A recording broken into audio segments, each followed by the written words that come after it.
no hay peligro de racionamiento hasta el 2028, como pueden ver ustedes.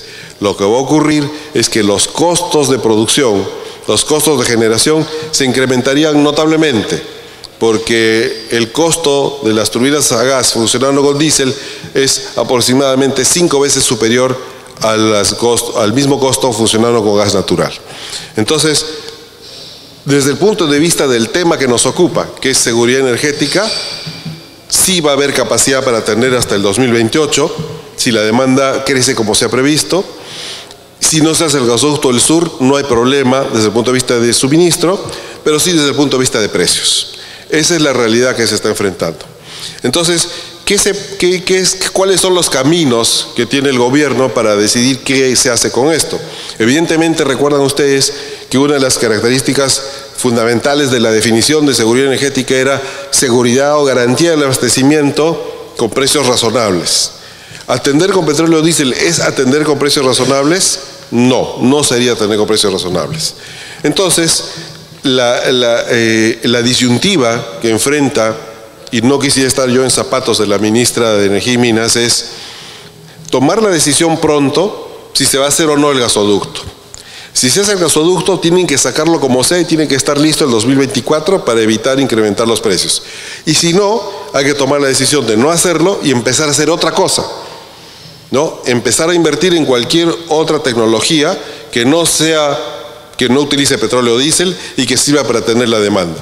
¿Y qué opciones tenemos? Podemos instalar más centrales térmicas a base de gas natural en el centro, porque ya tenemos el gasoducto que llega. Se puede instalar más centrales en Marcona, que ya hay un gasoducto que llega hasta Marcona, y con eso se podría tener el crecimiento de la demanda. ¿Esa es una buena solución? No es de las mejores. ¿Por qué? Porque sigue incrementando la dependencia de un solo ducto, que es el que viene desde Camisea hasta Pisco, ¿no es cierto? Entonces sigue incrementando el riesgo, ¿no? Sigue aumentando la participación del gas natural en la matriz energética. De que funcionaría, pero lo que hace es incrementar el riesgo. ¿Cómo se podría paliar ese riesgo? Se tendría que mandar a construir la parte del proyecto del gasoducto. El proyecto del gasoducto del sur tiene dos componentes principales. Una cosa que le llaman de seguridad, que es un ducto paralelo por la selva, para que tenga dos caminos el gas natural, que tenga redundancia, y la otra cosa que era el ducto hacia el sur propiamente dicho. Entonces lo que habría que hacer es lograr concretar este segundo ramal en la selva, que es el que proveería redundancia en caso de que algo pase y disminuiría el peligro de tener tanta capacidad de generación concentrada solamente en gas natural. La otra opción es recurrir a podemos hacer hidroeléctricas, no nos da el tiempo.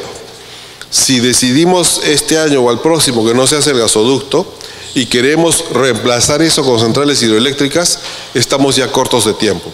¿Por qué? Porque el desarrollo de una central hidroeléctrica grande, con todos los problemas sociales, ambientales, uso de agua, protestas, etcétera, etcétera, toma fácil 7 años. Entonces estaríamos ya tarde para desarrollar grandes centrales hidroeléctricas, más aún si sabemos que no tenemos un marco regulatorio que remunere adecuadamente a las centrales hidroeléctricas.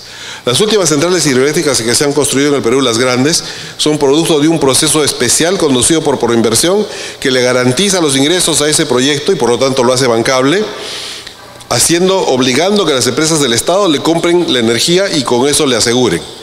Ese modelo se acabó, no funciona. No tenemos un modelo regulatorio estable para financiar hidroeléctricas. Por lo tanto, la posibilidad de resolver el problema que se presentaría con la falta del gasoducto mediante hidroeléctricas grandes es un poco complicada. Y entonces, ¿qué nos queda? Ahí sí nos queda, y vienen al rescate, las energías renovables. Las energías renovables, las más difundidas, que son la solar y la eólica, y además considerando que el sur del Perú tiene el segundo mejor potencial en el mundo de radiación solar después del norte de Chile, entonces sería la solución, y tienen la enorme ventaja además de que se pueden construir en muy corto tiempo. Acabo de estar visitando en Moquegua la central Rubí que está construyendo Enel Green Power, y resulta que van a poder, desde que empezó la construcción hasta la puesta en servicio, van a poder hacerlo en un año. Una central de 180 megavatios construida en un año. Si necesitamos un año más probablemente para permisos y un año más para concursos, Digamos que cualquier central eólica o solar nos toma 3 años desarrollarla desde cero. Y eso sí nos permite llegar a tiempo. Entonces, estas centrales serían una solución, pero son una solución parcial. ¿Por qué son una solución parcial? Porque las centrales estas dos tienen una característica fundamental, que es su variabilidad. ¿No es cierto? Nosotros no podemos controlar su energía primaria. El viento sopla cuando le da la gana de soplar al dios Eolo y el sol se oculta a la hora de punta, ¿no es cierto? Entonces, estas centrales tienen ese problema. ¿Hay soluciones para eso? Sí, hay innumerables soluciones, pero todas tienen un costo. Podemos empezar a instalar baterías, que está de moda, ¿no es cierto? Almacenaje de baterías para cubrir cuando las solares dejan de producir, porque se instalan solo solares fotovoltaicas, ¿no? Y la fotovoltaica se apaga cuando el sol se apaga. O podríamos tener el doble de capacidad instalada en eólicas para que cuando sopla en un sitio y deja soplar en el otro, entre los dos dan la cantidad que se necesita. Entonces, si es que se va a hacer eso, habría que tomar la decisión el próximo año. Habría que resolver problemas regulatorios para permitir dar la regulación necesaria para que se pueda instalar como negocio el almacenamiento de energía. Habría que instalar más capacidad instalada de eólicas para que entre sí se compensen. Y de todos modos vamos a tener que seguir recurriendo a generación térmica con gas natural para la hora de punta, cuando las eólicas se dejen de funcionar porque se oculta el sol. Otra opción a considerar es interconectarnos con países vecinos, a saber si eso nos ayuda o no. Entonces, interconectarnos con países vecinos tiene muchas ventajas, pero tiene la desventaja de que dependeríamos de la energía que se pueda traer del país vecino. Vamos a ver al final de la presentación cuáles son nuestras posibilidades de contar con la interconexión con países vecinos desde el punto de vista de seguridad energética. Entonces, ese es nuestro panorama hasta el 2028, probablemente hasta el 2030. Tenemos, con el gasoducto peruano, ¿tenemos garantizada la seguridad energética hasta el 2028? Sí. Si el gasoducto peruano tenemos garantizada la seguridad energética desde el punto de vista de seguridad de suministro, sí. Desde el punto de vista de precios, no. Subirían un poco, subirían los precios de generación. Entonces, ese es el panorama que tenemos. No está tan trágico, tenemos todos los elementos para poder tomar decisiones y atender lo necesario hasta el 2030. La pregunta, porque el tema de seguridad energética es un tema de largo plazo, es ¿y qué después del 2030? ¿No es cierto? Entonces, para contestar esa pregunta, veamos qué es lo que tenemos como energías primarias. Fíjense, ese es un cuadro que está ahí, es bastante antiguo, está desde hace, no sé, más de 10 años, con un montón de proyectos hidroeléctricos que ya están totalmente identificados, algunos de los cuales ya se han construido. Pero ¿qué es lo que quiero mostrar? Que desde hace mucho tiempo los ingenieros del Perú ya conocen y han estudiado y están perfectamente identificados un montón de proyectos hidroeléctricos que bastan y sobran para atender el crecimiento de la demanda del país si es que se fueran a desarrollar. El estudio que hizo la GTZ de Alemania en el Perú en los años 70 arrojó un potencial técnico de 58.000 megavatios, ¿no? Entonces, supongamos que ese estudio incluye algunas plantas que no son comercialmente viables, hay otras que no nos van a dejar hacerlas por un tema de oposición ambiental o social, pero asumamos pues que de esos 58.000 se puede hacer la tercera parte, ni siquiera la mitad, la tercera parte. Quiere decir que tenemos 20.000 megavatios de potencial hidroeléctrico. Entonces, pregunta, para la seguridad energética, ¿tenemos fuente primaria como para atender el crecimiento del Perú por los siguientes 30 años? Sí, sí tenemos. Tenemos el potencial hidroeléctrico que existe y que es conocido y que tiene todas las ventajas de una central hidroeléctrica, ¿no es cierto? Que es renovable, que no contamina, que es eterna, etc. ¿Cuál es el problema? Que las centrales hidroeléctricas necesitan grandes inversiones iniciales, necesitan financiarse con un banco y que ese banco va a exigir que le aseguren a qué precio va a vender esa energía y por lo tanto va a pedir que le den contratos firmados con antelación para poder financiarlos y que eso no se está dando. Y tenemos el problema, además, de que las centrales hidroeléctricas que tendrían que desarrollarse, que sería nuestra reserva, están ubicadas en la región amazónica, en la cuenca del Atlántico, porque las centrales, los ríos que desembocan en el Pacífico tienen dos problemas. Ya se han usado buena parte de ellos, pero el otro problema es que esos ríos dependen de los glaciares, del deshielo de los glaciares en parte. Y el cambio climático está haciendo que estemos perdiendo glaciares. Entonces, no sería razonable basar el desarrollo en futuras centrales que desembocan en el Pacífico. Habría que pensar en las que desembocan en el Atlántico. Pero las que desembocan en el Atlántico tienen un enorme problema por resolver, que es el tema ambiental. ¿No es cierto? Desarrollar inversiones en la Amazonía tiene una feroz oposición ambiental. ¿Por qué? Primero, porque el reservorio que se vaya a construir, cuando se hace una central en la sierra, se aprovechan las quebradas y se inunda unas decenas de kilómetros cuadrados y se obtiene un reservorio razonable como para la potencia de esa central. Cuando se hace la misma potencia en la selva, hay que inundar centenas de kilómetros cuadrados porque no hay pues quebradas, es mucho más suave la pendiente. Entonces el espejo de agua es mucho mayor y por lo tanto el impacto ambiental de construir centrales en la Amazonía es mucho mayor, inunda áreas mucho más grandes. Y por último, las áreas inundadas en la Amazonía, si no se toman las medidas adecuadas, tienen un perverso efecto de producción de metano. ¿No es cierto? ¿Por qué? Porque esa espesa vegetación que no la hay en la sierra, que sí la hay en la selva, a la hora de estar inundada empieza un proceso de putrefacción y ese proceso de putrefacción produce metano. Y el metano es muchísimo más impactante como gas de efecto invernadero, inclusive que el CO2. Entonces, la oposición ambiental a desarrollar centrales en la selva va a ser muy grande. Entonces, tal recurso lo tenemos identificado, pero tenemos problemas para desarrollarlo. Aquí para mostrarles dónde hay, ya digamos, ubicados en diferentes partes del país, hay grupos, hay zonas donde se puede desarrollar una buena cantidad, hay más de 3.000 megavatios identificados totalmente en proyectos que se podrían desarrollar. Acá está un plan que tuvo Alan García de desarrollar, fíjense, solo este río Marañón, miren la cantidad de centrales que se pueden desarrollar solo en el recorrido de un río.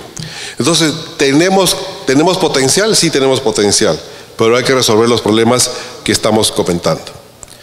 ¿Cuál es el otro recurso que tenemos? Muchos nos dicen que tenemos un gran recurso eólico. Hay un ex viceministro que anda por todos los foros diciendo que tenemos 22.000 megavatios de capacidad posible de centrales eólicas. La verdad es que no tenemos tanto. Miren ustedes, ese es el mapa del país desde el punto de vista de velocidad de viento y las zonas rojas y anaranjadas es donde hay los mejores vientos. El resto es donde no hay tanta velocidad. Entonces, la verdad es que no es que el Perú sea un país con abundantes zonas con muy buen viento. Las zonas que tienen viento en el país sí tienen muy buen viento, tienen mucho mejores vientos que en Europa. En Europa un factor de carga de 30%, 35% es lo más que llegan, son los mejores sitios de Europa de viento, como promedio. En el Perú, en cambio, en Marcona, tenemos factores de carga de 55%. En Talara tenemos de 50, 45%. Entonces, en los sitios en que hay viento, hay muy buen viento. Pero hay un montón de viento, hay un montón de zonas en el Perú, de acuerdo a este mapa que es del Ministerio de Energía y Minas, que tiene buen viento. No hay tanto. Entonces, hay un potencial, es un potencial no despreciable, pero tampoco es que sea un inmenso potencial. ¿Qué otro recurso tenemos? El recurso solar. Ahí está el mapa de Sudamérica, donde mientras más rojo o morado sea el color, hay mayor radiación solar. Y miren ustedes pues que justamente los mejores sitios son el norte de Chile y el sur del Perú. El sur del Perú es el segundo mejor sitio después del norte de Chile. Entonces, sí tenemos un potencial solar importante en el sur del país que podría aprovecharse. Pero ¿cuál es el problema con el solar? Que ya habíamos mencionado. Lo que está pasando es que como construir una central eólica toma un año, desarrollarla toma como máximo 3 años, y lo único que necesito es un pedazo de desierto que esté cerca de las líneas de transmisión, ponerle la electrónica de potencia y los paneles y ya está. Entonces todos los inversionistas se están yendo a invertir en centrales fotovoltaicas que tienen el gran problema que dejan de producir cuando el sol se oculta. Sin embargo, todos ustedes saben que existe la tecnología termosolar o solar concentrada, que lo que hace es generar calor, para ese calor almacenarlo y luego con ese calor almacenado producir electricidad, produciendo vapor y utilizando una turbina de vapor que produce electricidad. Esa tecnología tiene intrínsecamente en su diseño la capacidad de almacenamiento. Y eso resuelve todos los problemas. ¿Por qué? Porque puede seguir produciendo aun cuando se oculta el sol. La central solar concentrada se puede diseñar con capacidad de almacenamiento suficiente como para que sea casi equivalente a una central térmica convencional, que produce las 24 horas del día y no le trae ningún problema de operación al sistema. Entonces, ¿por qué no hacemos eso? Por un tema de economía, porque, acabo de decirles, es mucho más rápido, más rentable, se recupera la inversión mucho más rápido y no tiene problemas de terreno, ni de refrigeración, ni de agua, de uso de agua, ni nada, que sí tendría la termosolar, porque utiliza turbinas a vapor que necesitan condensar ese vapor, que necesita una fuente de frío para condensar ese vapor, etcétera, y que cuesta que sea el triple, está costando por lo menos el triple de una fotovoltaica. Entonces, lo ideal desde el punto de vista técnico y desde el punto de vista del sistema interconectado sería que todo el sur del Perú se llenara de centrales termosolares que utilizando energía del sol produzcan electricidad durante las 24 horas del día. No va a pasar eso. Entonces tenemos que tener una combinación, como les decía, de entre nuevas hidroeléctricas, eólicas, que estén desperdigadas por el país para que cuando sople el viento en una, deje de soplar en la otra y entre las dos atiendan, y solares en el sur, fotovoltaicas, y gas natural para atender la hora de punta. Entonces, la pregunta es, volviendo a nuestro tema central, seguridad energética. ¿Tiene el Perú los suficientes recursos naturales como para poder garantizar la seguridad energética? La respuesta es un rotundo sí. Acabamos de ver que tenemos hidroelectricidad, tenemos viento, tenemos sol, y con todo eso podríamos hacer. ¿Está todo eso resuelto y encaminado? La respuesta es no. Hay que buscar todavía los mecanismos regulatorios para que se puedan dar esas inversiones. No se olviden que en el Perú, a diferencia de algunos países vecinos, el negocio, la generación de electricidad es todavía considerado un negocio privado y que debe ser rentable. No es como nuestro vecino país Ecuador, en donde la decisión de inversión la hace el Estado y el Estado es el que construye. Sea rentable o no sea rentable el proyecto, el Estado construye y avanza y hace lo que tiene que hacer y sobreequipa, como acaba de ocurrir en Ecuador. En nuestro caso tiene que buscarse mecanismos para que se dé la instalación, la inversión en estas fuentes que hemos visto, pero que sigan siendo un negocio rentable. Y ese es el gran problema a resolver. Bueno, hay un poco del mapa del Perú con la radiación solar.